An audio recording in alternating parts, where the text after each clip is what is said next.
Kisah Umar bin Khattab radhiyallahu an.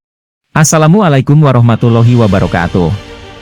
Sahabat MZin yang dimuliakan Allah, berjumpa kembali di channel MZin dalam bahasan Umar bin Khattab di masa Abu Bakar Siddiq. Semoga sahabat MZin semua dalam keadaan sehat walafiat, mendapat rizki yang melimpah dan selalu dapat mengambil pelajaran dari kisah Umar bin Khattab ini.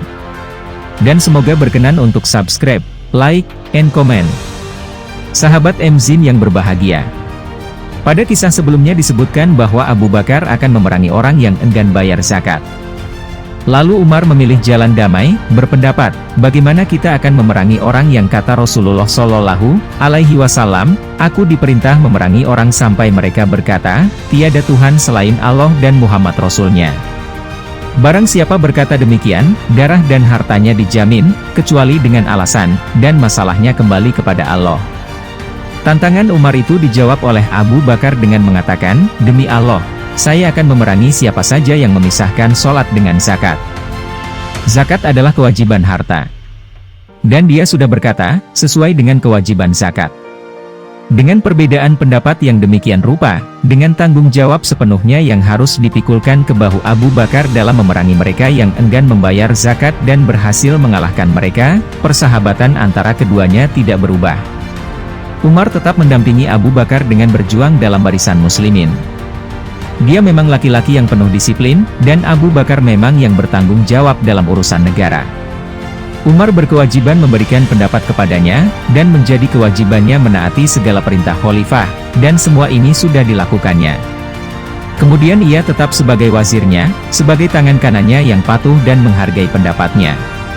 Abu Bakar berhasil menghadapi mereka yang menolak membayar zakat, dan keberhasilan ini merupakan bukti yang nyata ketepatan pendapatnya dan kebijakan politiknya.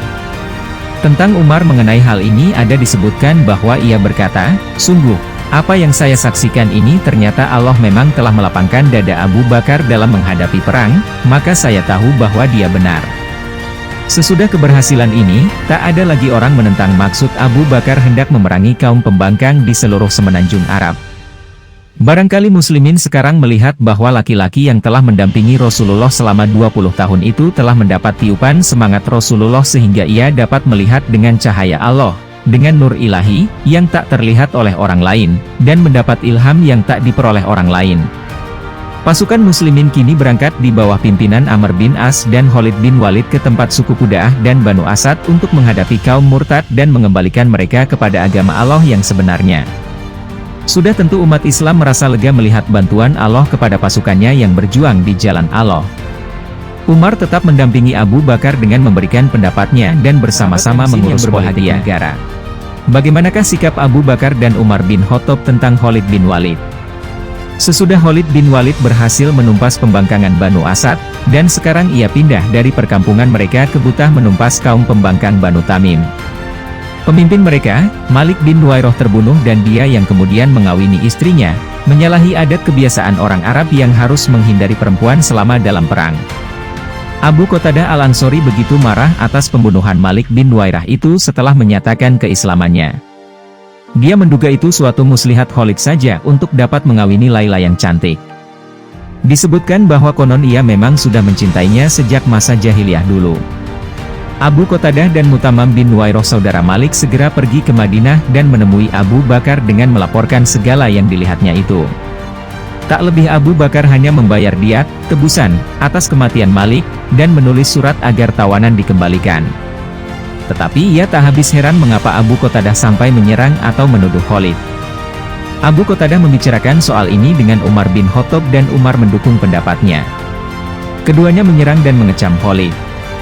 Kemudian Umar menemui Abu Bakar dan berkata dengan nada marah. Pedang Khalid itu sangat tergesa-gesa dan harus ada sanksinya, katanya. Ketika Umar tetap mendesak, ia berkata, Umar, dia sudah membuat pertimbangan tetapi meleset. Janganlah berkata yang bukan-bukan tentang Khalid. Umar tidak puas dengan jawaban itu dan tiada henti-hentinya ia menuntut agar Khalid dipecat. Melihat desakan yang demikian Khalifah kesal juga. Umar, katanya kemudian, saya tak akan menyarungkan pedang yang oleh Allah sudah dihunuskan terhadap orang-orang kafir. Jawaban tegas ini tentu sudah menunjukkan bahwa Abu Bakar tak akan memecat Khalid. Adakah dengan itu Umar sudah merasa puas bahwa dia sudah menjalankan kewajibannya sebagai penasihat dan sesudah itu ia harus mengalah kepada pendapat khalifah dan jangan sampai membuat kecurigaan orang kepadanya? Tidak. Umar tetap marah besar terhadap Khalid dan mengecamnya sampai begitu keras. Dikumpulkannya Mutamam, Abu Qatadah dan beberapa orang lagi. Dimintanya Mutamam membacakan syairnya yang meratapi Malik, lalu memperlihatkan simpatinya kepada Mutamam dan pada syair yang dibacanya itu. Bagaimana Umar akan merasa senang dan diam begitu saja melihat orang membunuh seorang muslim lalu mengawini istrinya, padahal ia harus dirajam. Biar orang ini Saifullah sekalipun. Biar dia paman Umar dari pihak ibu dan sepupu ibunya. Biar dia sudah berjasa menumpas kaum pembangkang. Soalnya berhubungan dengan disiplin masyarakat serta ketertibannya. Disiplin akan berada dalam bahaya bila mana sudah mulai ada perbedaan dalam memperlakukan manusia. Yang seorang dibiarkan melakukan pelanggaran, yang lain dijamu. Abu Bakar memanggil Khalid ke Madinah, dan Umar pun yakin khalifah akhirnya akan menyetujui pendapatnya dan memecat jenderal jenius itu. Tetapi ternyata Abu Bakar tidak melakukannya selain hanya memarahi Khalid karena perkawinannya dengan seorang perempuan yang darah suaminya belum lagi kering, di samping tindakannya yang sudah melampaui batas membunuh Malik dan anak buahnya dari kabilah Tamim. Abu Bakar memerintahkan Khalid berangkat ke Yamamah untuk menghadapi Musailimah dan anak buahnya. Ia yakin bahwa Allah akan membantu Khalid dalam menghadapi Banu Hanifah dan akan mendapat kemenangan terus-menerus dan orang akan lupa perkawinannya dengan Laila. Sekalipun begitu Umar tidak beranjak dari pendiriannya mengenai perbuatan Khalid itu dan keharusannya ia dipecat. Kegigihannya ini tampak juga pengaruhnya setelah kemudian ia bertugas sebagai Amirul Mukminin. Ketika ia sudah memegang jabatannya itu, tindakan pertama yang dilakukannya memecat Khalid dari panglima pasukan, kemudian ia dipecat dari semua jabatan militer. Peristiwa ini akan kita uraikan lebih terinci sesuai dengan tempatnya dalam kisah ini nanti. Dalam buku-buku sejarah tidak menyebutkan bahwa Abu Bakar pernah berselisih dengan Umar setajam seperti persoalan Khalid ini, perselisihan yang sejalan dengan watak kedua orang itu serta tujuan masing-masing mengenai politik negara. Umar berpendapat bahwa seseorang tak dapat lepas dari dosanya sebelum ia menebusnya. Dengan demikian keadaan akan menjadi stabil dan tertib hukum dapat ditegakkan atas dasar persamaan sejati yang kuat. Buat dia, memaafkan orang-orang penting yang melakukan pelanggaran besar akan sangat berbahaya bagi ketertiban masyarakat. Tetapi Abu Bakar pernah mengatakan bahwa Rasulullah yang memberi julukan Saifullah kepada Khalid, dan kalau daerah-daerah perbatasan di waktu damai harus diperkuat dengan ketidakjelasan hukum, maka waktu dalam keadaan bahaya juga harus diperkuat dengan cara serupa. Ketika Khalid dipanggil pulang oleh Abu Bakar dan diberi teguran keras, saat itulah umat Islam sedang sangat memerlukan Khalid dan kepemimpinannya dalam militer yang jenius itu, melebihi waktu mana sebelumnya. Itu sebabnya Abu Bakar tidak sampai memecatnya. Malah ia dikirim ke Yamamah untuk menumpas Musailimah, kemudian dikirim ke Irak dan berhasil membebaskan wilayah itu. Selanjutnya ia dipindahkan ke Syam sehingga dengan itu Romawi sudah melupakan bisikan setan. Bersikerasnya Umar dengan pendapatnya terhadap Khalid itu untuk mencegah timbulnya malapetaka, dan tetap meminta Abu Bakar terus menegurnya. Begitu mendapat kemenangan di Yamamah Khalid kawin lagi dengan seorang gadis.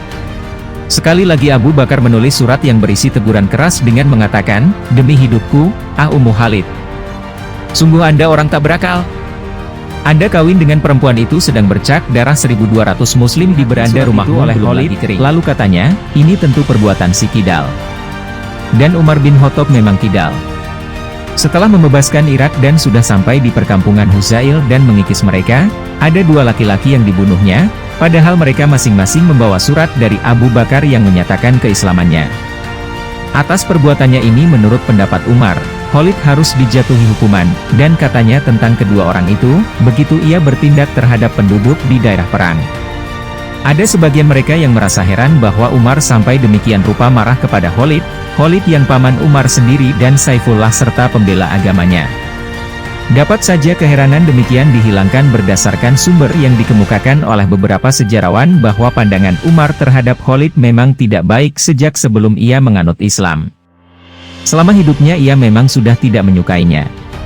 Barangkali Umar tak dapat melupakan Khalid ketika dalam perang Uhud dan peranannya waktu itu, serta kemenangan kaum musyrik terhadap kaum muslimin karena kehebatan Khalid.